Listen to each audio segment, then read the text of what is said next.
Hi everyone, welcome to the Back 40 Feet, where we talk about suburban, urban, and patio gardening. And today I'm going to talk about groundhog defense, or critter defense really. You've seen my previous videos on odor deterrents, which included garlic and liquid fence, and then I had an electric fence for 2 years. The groundhog still gets in. So this year we've upgraded to a permanent fence, as you can see behind me. The permanent fence is made out of pressure treated wood, and we have 1-inch vinyl coated hardware cloth that we got from critterfence.com. And this is now our new defense system.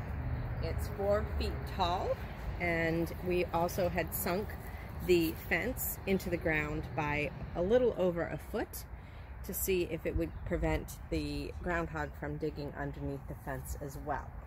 So let's see if this works. If not, then nice little pen for farm animals. Thank you for watching. Bye.